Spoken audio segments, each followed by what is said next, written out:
protesting brings attention. Why is it so important that people are protesting right now, and what has changed and what can change, or what change can come from this? Well, protesting brings attention to what's going on. You know, it's easy to look past, the media and the news and all that stuff. But when you're seeing the protests and you're seeing people, disrupt their day to day to do these things, it means that these things affect us here too. It's not just what's on the TV, because a lot of times people think, oh, it's just, in the States. No, a lot of those things that happen are universal. A lot of those things that happen to other people as well. And when people are protesting and expressing their lack of contempt with these things and that they want to see change, you know, protesting puts pressure on you to say, okay, hey, this is not just something we can overlook because it happens here too.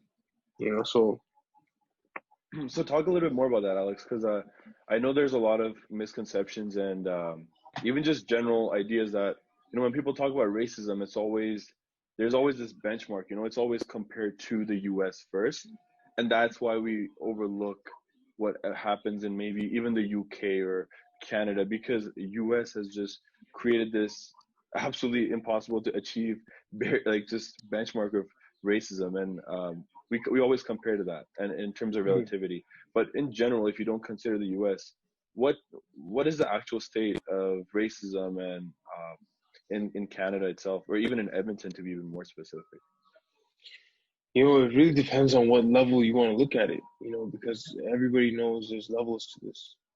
It starts at, you can look at, the policing, you can look at the education system, you can look at healthcare, there's so many places you can look in and see the system is broken.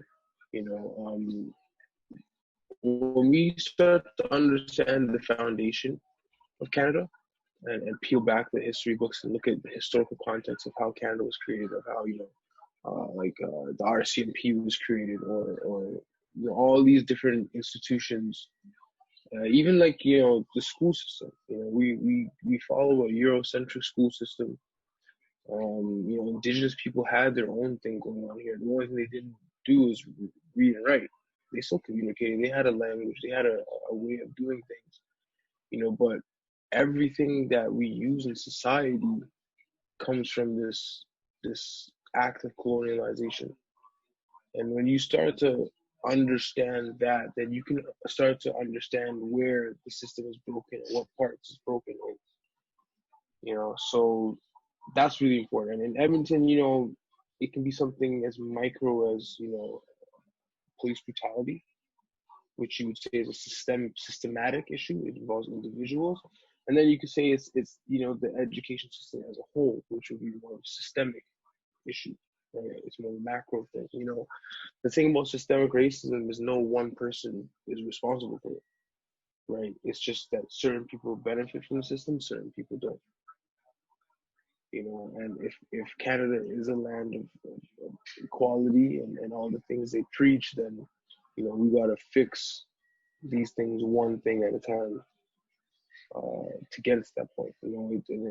There's different battles everywhere. There's battles in the education system. Post-secondary, K to 12. Those are two separate battles. There's battles in police reform. Right. There's defunding the police. Investing into community, which is a big one. When you start to look at it from that type of lens and see all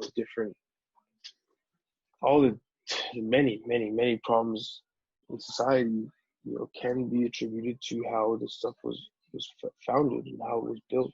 It's a system that's designed to protect certain individuals, not everybody. Right? Once we realize that, then we say, okay, now we can pinpoint and get started in the right places.